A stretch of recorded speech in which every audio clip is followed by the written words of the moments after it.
अच्छा, तो रोड पे तो मैं निकला हुआ हूँ जैसपर पे जाने के लिए। तो काफ़ी कभी कभी बहुत ज़्यादा फॉग आ जाती है, कभी कम आ जाती है। रास्ता जो है अभी तक मैं नॉर्मल समझ रहा हूँ, बहुत ज़्यादा खूबसूरत भी नहीं लेकिन ये कि ख़राब भी नहीं। कलर्स तो हैं ही हैं सारे के सारे, जैसे आपको नज़र आ रहे हैं दरख्तों के ऊपर।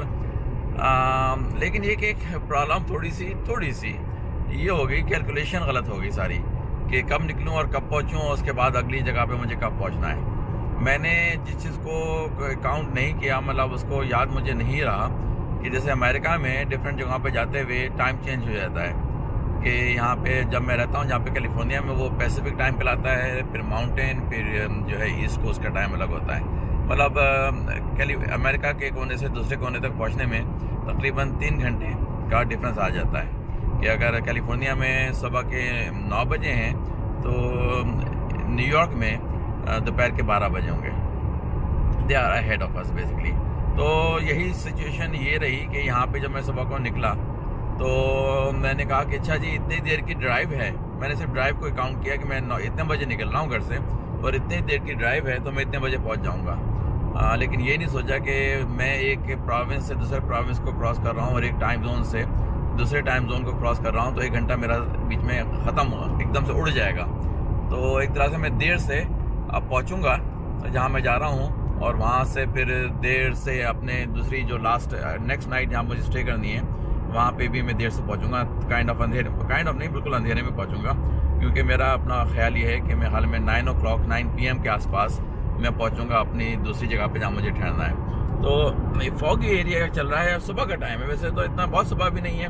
मेरा जिस वक्त टाइम बता रहा है वो तकरीबन 10 बजे से कुछ पहले का टाइम है ये इस वक्त, लेकिन शायद ये इलाका ही फॉगी एरिया है, तो you have to drive carefully. लेकिन ये कि कभी बहुत डीप हो जाती है, मतलब गहरी फॉग, तो आपको मुश्किल से अगली 20-25 फुट का फासला सड़क नज़र आ रही होती है, कभी थोड़ी सी हल्की हो जाती है तो दूर तक का।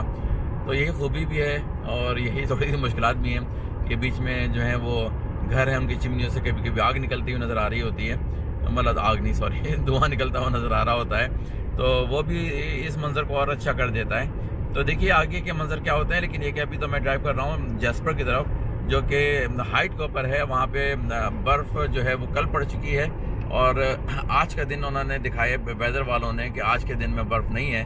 तो इस माय लक, अच्छी लक, बुरी नहीं, अच्छी लक कि आज बर्फ़ नहीं गिर रही है और कल गिरेगी दोबारा से। Temperature is very low right now, almost hovering around 1 degree Pakistan के लिहाज से, सेल्सियस के लिहाज से 1 डिग्री के आसपास हवर कर रहा है वो। एक बात मुझे करनी थी जल्दी से तो क्या, ऑलरेडी 3 मिनट की वीडियो हो चुकी। एक बात ये करनी थी कि किसी ने कहा कि भाई ये इतनी लंबी टूर पे निकले हुए हो बेसिकली और इतने कम टाइम के लिए, और बस ड्राइव करते रहोगे। सही कहा उन्होंने, गलत नहीं कहा। लेकिन ये कि अभी ये मेरा है ये trip basically it is kind of exploring trip, कि मैं एक्सप्लोर कर रहा हूँ कि ये चीज़ जगहें हैं क्या और कैसी हैं, क्योंकि लोग तो बहुत सारी बातें लिखते हैं, ज़रूरी नहीं कि वो मुझसे मैच करती हों। तो मैं एक तरह से निकला हुआ हूँ अपने तौर पे ये देखने के लिए कि ये जगहें, कौन सी जगह कैसी है कैसी नहीं है। और उम्मीद है कि फ्यूचर में भी आऊँगा मैं यहाँ पे, और उस वक्त मुझे पता हो चुका होगा कि मैं किस जगह पे कितना टाइम लगाऊँ, कितना ज़्यादा टाइम लगाऊँ, कौन सी जगह कितनी खूबसूरत है कितनी नहीं है, मेरे लिहाज से। लोगों के लिहाज से नहीं, लोगों के तो बात अगर करनी शुरू कर दें तो पता चलता है ऐसी जगह पे मैं गया हूँ, बहुत लंबी ड्राइव करके वहाँ जाकर निकला कि वो क्या कहते हैं, खुदा पहाड़ निकला चूहा।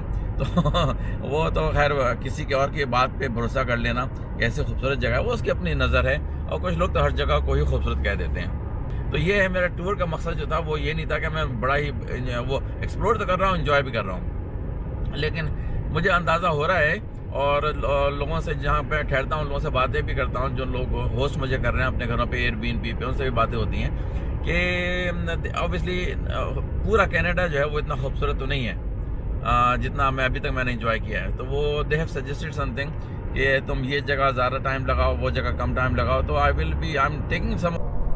लो जी, वो जो सिम कार्ड था वही भर गया जी। तो इतनी वीडियो बना डाली कि 64 गीगाबाइट का सिम कार्ड था वो फुल हो गया। और इसमें अगर आपको साइन वगैरह नज़र आ रहे हों सड़क के ऊपर, कि अभी जैसे एक सड़क की दूसरी तरफ डॉटेड लाइन है और एक बीच में येलो लाइन जो है वो सॉलिड है, दूसरी तरफ डॉटेड है। तो जिस तरफ डॉटेड लाइन है ना, एक तरह से उस तरफ की जो ट्रैफिक है वो टेक ओवर कर सकती है हमारी लेन को यूज़ करके इन ए सेफर मोड। जब ये डबल लाइन आ जाती है तो अब कोई भी गाड़ी ना उधर वाली ना इधर वाली कोई किसी को टेक ओवर नहीं कर सकती। तो दे हैव टू कीप। अब यहाँ पे जो है वो इस तरफ हमारी साइड पे डॉटेड लाइन आ गई है, तो अगर हमें ओवरटेक करना है किसी गाड़ी को तो ये टाइम है, और वो भी इस रास्ते के सामने से देख कर कि कोई और गाड़ी तो नहीं आ रही है सेफ़ अंदाज में, लेकिन एक परमिशन मिली हुई है। यहाँ जब डबल एक तरह से वो सॉलिड लाइन ख़त्म हो गई, सिर्फ डॉटेड लाइन शुरू हो गई है, तो यहाँ पे जो है दोनों तरफ की गाड़ियाँ सेफ़ अंदाज में जब चाहें ओवरटेक कर सकती हैं, जब देख लें कि हाँ जी कोई मसला नहीं है। अभी एक साइन गुजरा, और ये पहली दफ़ा नहीं देखा है, मैंने पहले भी देखा है ऐसी रोड्स के ऊपर, जहाँ लिखा हुआ है कि must use winter tyres from October 1 to April 30। अक्टूबर 1 तो गुजर चुकी, तो मैं ऑलरेडी पास्ट अक्टूबर 1 में हूँ।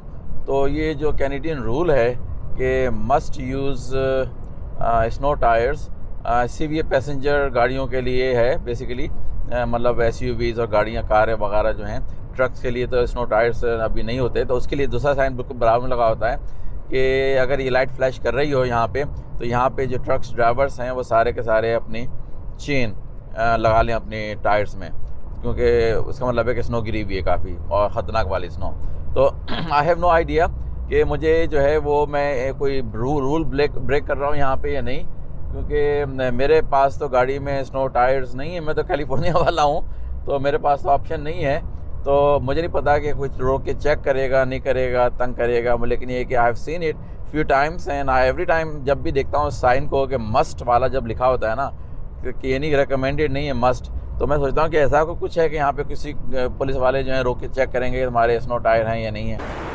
रुके गया जी एक जगह पर, मैं इतना खूबसूरत मंज़र चले जा रहा था देर से, मैं सोचे जा रहा था कि रुकूँ ना रुकूँ, लेकिन मैंने कहा कि भाई ये जो मंज़र है वो रैपिड्स बन रहे हैं, पानी के ज़्यादा तेज़ी से आ रहा है कहीं पे, और अगर इस सीज़न में इतना आ रहा है तो इसका मतलब ये है कि गर्मियों मतलब जब अगले साल अप्रैल मई में जब बर्फ़ नई पिघलनी शुरू होती तो और भी ज़्यादा तेज़ होगा। ये तो almost end of the year है, जिसमें कि बर्फ़ जितनी पिघलनी थी वो तो पिघल चुकी, और अब तो एक तरह से नए गिरने का टाइम आ रहा है, लेकिन पिघलने का टाइम तो नहीं है क्योंकि सर्दी भी खासी है बाहर।